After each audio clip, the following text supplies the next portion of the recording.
o desenvolvimento sustentável é o uso dos recursos naturais de forma tal que esses recursos possam atender às nossas legítimas necessidades, sem comprometer o atendimento dos legítimos direitos das populações que ainda não nasceram. É muito fácil defender os direitos dos que estão aqui. Difícil é defender os direitos dos que ainda não nasceram. Quem defende o direito dos que estão aqui? Os que estão aqui. Quem defende o direito daqueles que ainda não nasceram? O meu bisneto. Ainda não nasceu nem o meu neto, né? Então, o meu bisneto somos nós que estamos aqui. Isso é partir de uma outra perspectiva. É uma outra visão de mundo que só se resolve pela ética. Não se resolve pela simples técnica. A técnica é uma ferramenta, certo? O que vai fazer com que possamos mudar o modelo de desenvolvimento é a perspectiva ética de uma aliança intergeracional. Eu sou responsável por aqueles que ainda não nasceram. A única coisa que nós temos como líquida e certa é a morte. A morte é constante. A vida, ela só acontece por sucessivos renascimentos. Quem é responsável pelos sucessivos renascimentos? Nós que estamos aqui. A vida é a continuidade de sucessivos renascimentos. É com eles que nós conseguimos, não é, debelar a constância da morte. Eu estou aqui nos meus 52 anos, mas eu já estou na expectativa do meu neto. São os sucessivos renascimentos. Isso é algo fantástico quando a gente pensa no país, quando a gente pensa no planeta. O que significa isso? Uma visão antecipatória de mundo. Qual é a visão antecipatória de mundo que eu, como indivíduo, tenho? É limitada à minha capacidade de contribuir com esse mundo melhor. Dos médicos, já um pouco maior. Dos políticos, um pouco maior. Do presidente da República, um pouco maior. Tem que ser. Quanto mais se pode, mais deve se fazer. Quanto menos se pode, se faz na medida do que se pode.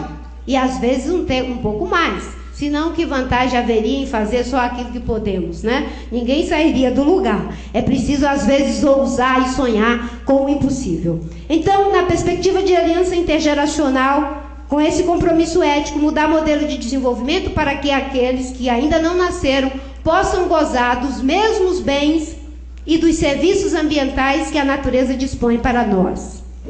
Isso se chama desenvolvimento sustentável.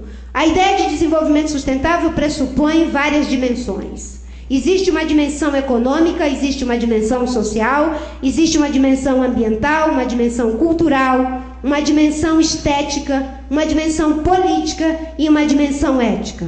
Um modelo de desenvolvimento, para ser sustentável, precisa ser sustentável economicamente, socialmente, ambientalmente, culturalmente, esteticamente, politicamente e eticamente. É muito mente aí. Mas é só para a gente ter uma ideia de que os conceitos, eles não podem ter uma perspectiva reducionista. Eles têm que ser o máximo ampliado, porque ele é algo que se desdobra em si mesmo. A ciência é algo que tem essa capacidade de ir se desdobrando, né, e criando novos anéis, novos aspirais, eu não sei como é que se falaria isso. A dimensão da sustentabilidade econômica diz respeito a um modelo de desenvolvimento que seja capaz de produzir riquezas, melhorando a qualidade de vida das pessoas. Um país pode crescer, pode ter riqueza, mas não melhorou a vida das pessoas. Um país desenvolvido é aquele que é capaz de traduzir as suas riquezas, no mínimo, em saúde, educação, conhecimento e tecnologia, inovação, entretenimento, moradia, todas essas coisas. Isso é um país desenvolvido. Não basta ter riqueza, tem meia dúzia rico e uma grande quantidade passando fome, não é desenvolvimento. O desenvolvimento se traduz no mínimo dessas coisas. Por que essas coisas? Porque é a base para que todos os indivíduos desenvolvam as suas potencialidades. Todos temos potencialidades. O que nos falta são as oportunidades. Quem vai prover as oportunidades? O Estado, a sociedade, as empresas, os diferentes segmentos dessa sociedade. Na perspectiva social, que haja a equidade, que é parecido com isso, distribuição das riquezas. Ambiental, que a gente usa os recursos naturais de uma forma que os que ainda não nasceram também possam gozar dos mesmos benefícios. Na perspectiva da sustentabilidade cultural, um modelo de desenvolvimento que não é capaz de respeitar as diferenças, que vai homogeneizar as culturas, não é sustentável.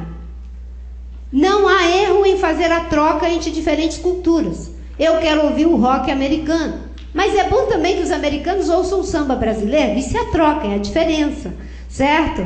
E é possível que eu seja brasileira e só goste de rock, não tem problema nisso. Agora, o que nós não podemos advogar é um modelo em que não haja diversidade. Não há como se estabelecer a troca no igual. A troca só se estabelece na diferença. Aqui no Brasil temos um poeta chamado Caetano Veloso que tem uma música que diz: Narciso acha feio o que não é espelho.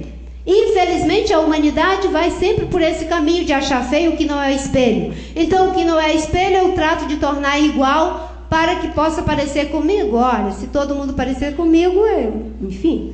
Não seria, não precisa dizer, não, Deus me livre, por favor, vocês fiquem, não é? Então, a troca só se estabelece na diferença. A diversidade cultural é fundamental para a ciência, para a cultura, para as artes, para todos os aspectos da vida. A dimensão estética da sustentabilidade. Muitas vezes a gente só quer preservar aquilo que tem um valor tangível, que tem liquidez fácil, não é? Mas eu sempre dou um exemplo. O pessoal que é da minha assessoria já está cansado desse exemplo, mas vocês vão ver pela primeira vez. O exemplo do pão de açúcar. O pão de açúcar é constitutivo do Rio de Janeiro, não é? Se alguém chegar no Rio de Janeiro e dizer, mas olha que pedra grande, vamos transformar essa pedra em brita? Vamos ganhar dinheiro com essa pedra grande? O Brasil viria abaixo. Ninguém permitiria isso. Há uma dimensão da sustentabilidade estética que o nosso olhar, a forma como nós significamos as coisas, tem a ver, não é, com a sustentação do nosso lugar no mundo. Então, tem coisas que devem ser preservadas pela sua beleza paisagística. Faz bem para a saúde, inclusive. A dimensão da sustentabilidade política tem a ver com a base social que dá sustentação para essa mudança. Não é de pequena monta, não existe um modelo a ser copiado, é algo que historicamente está sendo produzido pelo Brasil, pelos Estados Unidos, na Europa, no Japão, em todos os lugares, esse desafio de mudar o modelo que está levando o planeta a colapsar. Por último, a dimensão da sustentabilidade ética. Essa é a base de todas, como eu já falei. Nós já temos respostas técnicas para a maior parte dos nossos problemas. O que nos falta é o compromisso ético de colocar toda a nossa técnica à disposição da decisão que tomarmos para resolver determinados problemas. Eu gostei muito do que o Dr. Francisco falou, do que estava no jornal, Francisco, né? De que existem pessoas que morrem porque tem um procedimento errado. Como é que se resolve o procedimento errado? Com o compromisso ético de que nós vamos nos esmerar, nós vamos fazer cada vez melhor, colocar toda a nossa ética e usar a nossa técnica para que ninguém morra com esse procedimento, por infecção, por que quer que seja. É colocar a ética orientando a nossa técnica. E com certeza há um processo de retroalimentação quando isso acontece. A técnica melhora a ética e a ética melhora a técnica.